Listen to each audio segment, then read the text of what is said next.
Hei, tervetuloa tutustumaan sotelaisen apurullan prototyyppiin. Meillä oli tämmöinen Metropolian monialainen innovaatioprojekti, jonka tehtävänantona oli, että miten lääkkeettömistä hoitomenetelmistä voi oppia innostavalla tavalla arjen työssä. Eli muistisairaiden kanssa työskentelevälle hoitohenkilökunnalle pitäisi kehittää helppo ja selkeä tapa oppia lääkkeettömistä hoitomenetelmistä työn ohessa.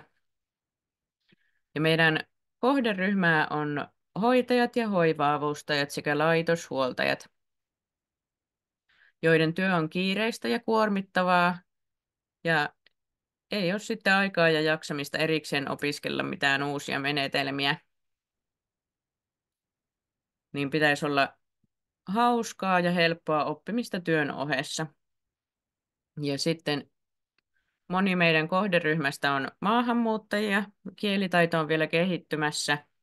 Eli materiaalien pitäisi olla selkokielisiä ja mielellään vähän tekstiä, niin kuin näissä meidän papereissa tässä taustalla näkyy.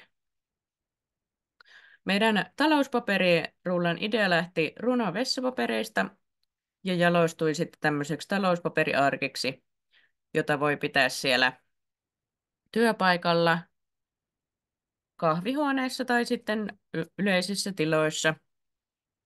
Ja ideana on, että tämä rulla herättää keskustelua, inspiroi hoitohenkilökuntaa jakamaan omia vinkkejä lääkkeettömistä hoitomenetelmistä ja sitten kehittää asukkaan ja hoitohenkilökunnan vuorovaikutusta. Kiitos paljon, että tutustuit meidän apurullaan.